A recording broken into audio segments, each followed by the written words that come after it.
സാറേ താങ്കളൊരു അധ്യാപകനല്ലേ? താങ്കളൊരു അധ്യാപകനല്ലേ? നുണയാണോ പറയേണ്ടത്? ആദ്യത്തെ ഒരു അധ്യാപകൻ നുണയാണോ പറയേണ്ടത് എന്നുള്ള ഒരു എലിമെന്ററി ചോദ്യമാണ് എനിക്ക് താങ്കളോടുള്ളത്.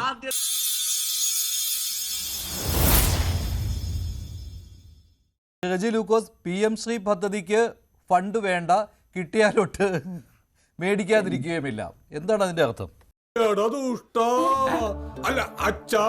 അതൊക്കെ നിങ്ങൾ വക്രീകരിക്കുന്ന അതിന് കൃത്യമായ രീതിയിലുള്ള മറുപടിയുണ്ട്. അതായത് കാവ്യവൽക്കരണത്തിന് ചരിത്രത്തെ വക്രീകരിച്ച് ഇന്ത്യൻ ഹിസ്റ്ററിയെ മാറ്റി എഴുതി ഒരു ഹിന്ദുത്വ ഹിസ്റ്ററിയാക്കി മാറ്റാനുള്ള ശ്രമങ്ങൾക്ക് അനുകൂലിക്കത്തില്ലെന്നും അതൊരു കാരണവശാലും കേരളത്തിൽ നടപ്പാക്കത്തില്ലെന്നും, എന്നാൽ കേരളത്തിലെ കുട്ടികൾക്ക് ലഭിക്കേണ്ട ഡെവലപ്മെന്റ്സ് വേണ്ട അതുപോലെ അഡ്വാൻസ്ഡ് ആയിട്ടുള്ള ടൂൾസുകൾ ഇംപ്ലിമെന്റ് ചെയ്യാനുള്ള പണം അത് ഇല്ലാതെ വെക്കാനും പറ്റത്തില്ല എന്ന് പറയുന്നത് കൃത്യമായ നിലപാട് തന്നെയാണ്. ആണെങ്കിലും ഇക്കാര്യത്തിൽ നേരം വെളുത്തു. കാരണം കുട്ടികൾക്ക് പഠിക്കാൻ അടിസ്ഥാന സൗകര്യം വേണം, വിദ്യാഭ്യാസ നിലവാരം മെച്ചപ്പെടണം, അതിന് നല്ല സ്കൂളുകൾ വേണം, മികവിന്റെ കേന്ദ്രങ്ങളായി അവ വളരണം. ഇതിലിപ്പോൾ ഒരു ബ്ലോക്കിൽ 2 എണ്ണം പരമാവധി വെച്ച് അങ്ങനെ 165 ബ്ലോക്കുകളിലായി ഏതാണ്ട് 300-ലേറെ സ്കൂളുകൾ വരും. എല്ലായിടത്തും എല്ലാ ബ്ലോക്കിലും 2 സ്കൂളുകൾ വരണമെന്നില്ല, തിരഞ്ഞെടുക്കപ്പെടുന്നതനുസരിച്ചായിരിക്കും. അപ്പോൾ അങ്ങനെ വരുമ്പോൾ ആ സ്കൂളുകൾ മികവിൻ്റെ കേന്ദ്രങ്ങളാവും, അക്കാദമിക് നിലവാരം വർദ്ധിക്കും. ഇതൊക്കെ 2023 മുതൽ കേന്ദ്രം പറഞ്ഞുകൊണ്ടിരിക്കുന്നതാണ്. പക്ഷേ നേരം വെളുത്തത് ഇപ്പോഴാണ്. അല്ല, പോത്തിന്റെ ചവിട്ടിൽ വേദം വന്നിട്ട് കാര്യമില്ലല്ലോ. എന്നാലും ശ്രീത് പണിക്കർ,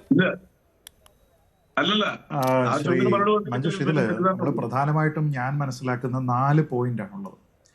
അതിലൊന്ന്, ദേശീയ വിദ്യാഭ്യാസ നയത്തിനെതിരായിട്ടുള്ള സമരത്തിൽ കേരളം തോറ്റിരിക്കുന്നു, ഒന്നാമത്തെ കാര്യം. 2, CPMന്റെ ഇരട്ടത്താപ്പ് ഒരിക്കൽ കൂടി വെളിവാകുന്നു. കാരണം അവരുടെ നയങ്ങളിലും നിലപാടുകളിലുമെല്ലാം അവർ സ്ഥിരമായിട്ട് വെള്ളം ചേർക്കുന്നുണ്ട്.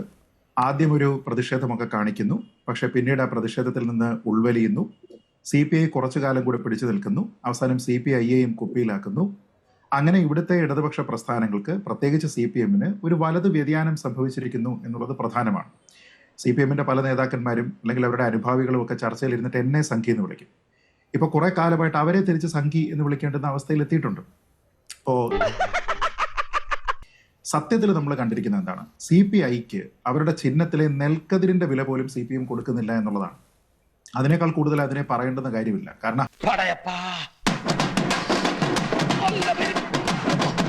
പറയുന്നത് പോലെയുള്ള കാവ്യവൽക്കരണം എന്ന് പറഞ്ഞൊരു കാര്യമില്ല. കേവലം കാവ്യവൽക്കരണം എന്ന് പറയുന്നതല്ലാതെ ഇവർക്ക് വ്യക്തമായിട്ടൊന്നും പറയാൻ പോലുമില്ല. ഇപ്പോൾ ഒരു ഉദാഹരണത്തിന് ശ്രീ റെജി ലൂക്കോസ് ഇവിടെ പറഞ്ഞു, ചാണകത്തിൽ നിന്ന് പ്ലൂട്ടോണിയം, അല്ലെങ്കിൽ വിമാനം പണ്ട് കാലത്തുണ്ടായിരുന്നത് റൈറ്റ് സഹോദരന്മാരല്ല. നോക്കൂ, ഇതൊക്കെ ഏതെങ്കിലും സിലബസിൽ പഠിപ്പിക്കുന്ന കാര്യമാണോ? അല്ല. ഇത് ഏതെങ്കിലും നേതാക്കന്മാരുടെ അവർ പറഞ്ഞിരിക്കുന്ന അഭിപ്രായങ്ങളായിരിക്കാം. അതിനൊരു കോണ്ടെക്സ്റ്റ് ഉണ്ടാക്കാം. ഒന്നുകിൽ കോണ്ടെക്സ്റ്റ് ഉണ്ട്, അല്ലെങ്കിൽ തെറ്റാണെന്ന് തന്നെ കരുതിക്കോളൂ, പ്രശ്നമില്ല, തർക്കമില്ല. പക്ഷെ ഇവിടുത്തെ പ്രശ്നം അതാണോ ഇവിടെ സിലബസിൽ പഠിപ്പിക്കുന്നത്? റൈറ്റ് സഹോദരന്മാരല്ല വിമാനം കണ്ടുപിടിച്ചത് എന്ന് പറഞ്ഞ് ഇന്ത്യയിലെ ഏതെങ്കിലും ഒരു കേന്ദ്ര സർക്കാരിന്റെ സ്കൂളിൽ ഒരു സിലബസിൽ അച്ചടിച്ചിട്ടുണ്ടോ? ഇല്ല. അപ്പൊ ഞാൻ വെറുതെ അദ്ദേഹത്തിന് മനസ്സിലാക്കാൻ വേണ്ടിയിട്ട് വേണമെങ്കിൽ ഒരു ഉദാഹരണം പറയാം. നമ്മുടെ വിദ്യാഭ്യാസ മന്ത്രി ശ്രീ V ശിവൻകുട്ടി മുമ്പ് പത്രസമ്മേളനം നടത്തിയപ്പോൾ ഇന്ത്യയിൽ മൊത്തം എത്ര സംസ്ഥാനങ്ങളാണ് ഉള്ളത് എന്നതിനെക്കുറിച്ച് അദ്ദേഹം പറഞ്ഞ കണക്കെത്ര? 35 എന്നാണ് പറഞ്ഞത്. അപ്പോൾ അതാണോ ഇവിടുത്തെ വിദ്യാഭ്യാസ സ്ഥാപനത്തിന്റെ ഭാഗമായിട്ട് എല്ലായിടത്തും പഠിപ്പിക്കുന്നത് ഇന്ത്യയിൽ 35 സംസ്ഥാനം എന്നാണോ? കണക്ക് അദ്ദേഹം വായിക്കുമ്പോൾ ചിലപ്പോൾ 300, 900, 200 എന്ന് പറയാറുണ്ട്. അങ്ങനെയാണോ ഇവിടെ എണ്ണാൻ പഠിപ്പിക്കുന്നത്? ഇവിടുത്തെ ഗണിത വിദ്യാഭ്യാസം അങ്ങനെയാണോ? അല്ല. അപ്പൊ അതിനെ കണക്ക് നമ്മൾ രണ്ടും തമ്മിൽ മിക്സ് ചെയ്യേണ്ടുന്ന ഒരു നേതാവ് പറയുന്നതും സിലബസിൽ എഴുതുന്നതും രണ്ടാണ്. ഇവിടെ ഇന്ത്യൻ നോളജ് സിസ്റ്റം പ്രശ്നമാണെന്ന്. എന്താ ഇന്ത്യൻ നോളജ് സിസ്റ്റത്തിന്റെ കുഴപ്പം? ഇന്ത്യൻ നോളജ് സിസ്റ്റം നമ്മുടെ ക്ലാസിക്കൽ ലാംഗ്വേജുകളാണെങ്കിലും ഇന്ത്യൻ നോളജ് സിസ്റ്റം ആണെങ്കിലും പണ്ടുണ്ടായിരുന്ന വിദ്യാഭ്യാസ രീതികളാണെങ്കിലും അന്നത്തെ കാലത്ത് തന്നെ ഇന്നത്തെ കാലത്ത് ലോകത്ത് തന്നെ സ്വീകാര്യമാണ്. നാളന്തയിലും തക്ഷശിലയിലും മറ്റും ഉണ്ടായിരുന്ന വിദ്യാഭ്യാസ രീതികൾ വളരെ സ്വീകാര്യമായിട്ടുള്ളതാണ്. അങ്ങനെയുള്ള വിദ്യാഭ്യാസ രീതികൾ ഇവിടെ ഉണ്ടായിരുന്നുവെന്നും ഒരുപക്ഷെ കാലത്തിനേക്കാൾ മുന്നിലായിരുന്നു അവിടെ ഉണ്ടായിരുന്ന കാര്യമെന്നുള്ളത് പരക്കെ അംഗീകരിക്കപ്പെട്ടിരിക്കുന്ന കാര്യമാണ്.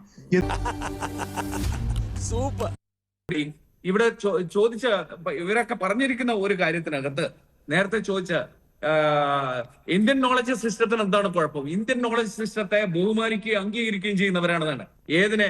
ഇന്ത്യൻ നോളജ് സിസ്റ്റത്തെയാണ് അംഗീകരിക്കുന്നത്. കണ്വാദന്റെ, ചരകന്റെ, സുശ്രുതന്റെ, വാഗ്വടന്റെ ഒക്കെ അറിവിനെയും വിജ്ഞാനത്തെയും ബഹുമാനിക്കുകയും പ്രചരിപ്പിക്കുകയും ചെയ്യുന്നവരാണ്. അതിന്റെ പുറത്ത് അന്ധവിശ്വാസവും മിത്തും ഇതാണ് ശാസ്ത്രം എന്ന് പറഞ്ഞ് പ്രചരിപ്പിക്കുന്നത് ഇന്ത്യൻ നോളജ് സിസ്റ്റത്തിന്റെ പിന്നാലെയാണ്. ഞാൻ ഉദ്ദേശിച്ചതിനെക്കാളും തറയാണല്ലേ തത്തറ. അത് പാഠ്യപുസ്തകത്തിന്റെ ഭാഗമായിട്ടുണ്ടോ എന്നുള്ള ചോദ്യമാണ്. എവിടെയെങ്കിലും സിലബസിന്റെ ഭാഗമായിട്ടുണ്ടോ എന്നാണ്. അല്ല ശ്രീ ജയകുമാർ, ഏത് സിലബസിലാണ് അന്ധവിശ്വാസം കണ്ടത്?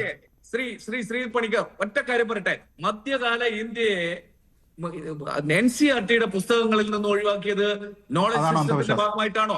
അതാണോ അന്ധവിശ്വാസം? ഒഴിവാക്കിയത് അതല്ലല്ലോ താങ്കളുടെ വാദം. ഭാഗമായിട്ടാണോ? താങ്കളുടെ വാദം അതായിരുന്നില്ലല്ലോ. അന്ധവിശ്വാസം പ്രചരിപ്പിക്കുന്ന എവിടെ അന്ധവിശ്വാസം? സിലബസിൽ ഒരെണ്ണം പറയാമോ? ഞാൻ താങ്കളെ ചാലഞ്ച് ചെയ്യുകയാണ്. ഇന്ത്യയിലെ ദേശീയ വിദ്യാഭ്യാസ പദ്ധതിയുടെ ഭാഗമായി അന്ധവിശ്വാസം സിലബസിൽ പ്രചരിപ്പിച്ചു എന്നുള്ള താങ്കളുടെ വാദത്തിൽ ഉറച്ചു നിൽക്കുന്നെങ്കിൽ ഒരു എക്സാമ്പിൾ പറയൂ, ഒരെണ്ണം. അതല്ലല്ലോ താങ്കൾ എക്സ്പ്ലെയിൻ ചെയ്യുന്നത്.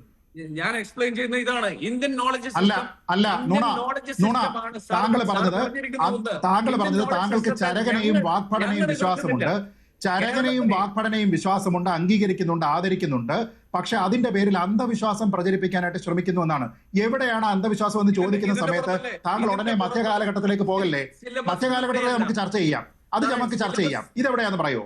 ശ്രീ സാറേ, ഒറ്റ കാര്യം. ഇതാകെ വശപ്പശായല്ല സാറേ, താങ്കളൊരു അധ്യാപകനല്ലേ? താങ്കളൊരു അധ്യാപകനല്ലേ? നുണയാണോ പറയേണ്ടത്? ആദ്യത്തെ ഒരു അധ്യാപകൻ നുണയാണോ പറയേണ്ടത് എന്നുള്ള ഒരു എലിമെന്ററി ചോദ്യമാണ് എനിക്ക് താങ്കളോടുള്ളത്. എന്തോ ഞാനൊന്നും കേട്ടില്ല, പുല്ല് ചെവി അടിച്ചു പോയാ എന്തോ പോയോ? ശസ്ത്രക്രിയ അല്ലെങ്കിൽ അല്ല, ഞങ്ങൾ കണ്ടതും വായിച്ചതും കേട്ടതുമാണ്. കണ്ടതും കേട്ടതും അല്ല അധ്യാപകൻ പറയേണ്ടത്. അല്ല, അത് പറയട്ടെ, അദ്ദേഹത്തിന്റെ point പറയട്ടെ. പറയേണ്ടത് കണ്ടതും കേട്ടതും പറയാനാണോ അധ്യാപകൻ ഇരിക്കുന്നത്? കണ്ടതും കേട്ടതും ഇരിക്കാനുള്ള അധ്യാപകനാണെങ്കിൽ CPIക്ക് കിട്ടുന്ന വില മാത്രമേ നിങ്ങൾക്ക് കിട്ടൂ. അതല്ല ചോദിച്ച ചോദ്യമാണ്.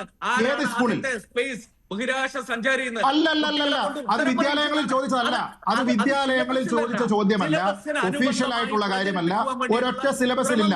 നുണ പറയരുത്. കണ്ടതും കേട്ടതും പറയുകയല്ല ഒരു അധ്യാപകൻ ചെയ്യേണ്ടത്. റിസർച്ച് ഓറിയന്റഡ് ആയിട്ട് കാര്യങ്ങൾ അവതരിപ്പിക്കുക എന്നുള്ളതാണ്. താങ്കൾ പറഞ്ഞിരിക്കുന്ന നുണ.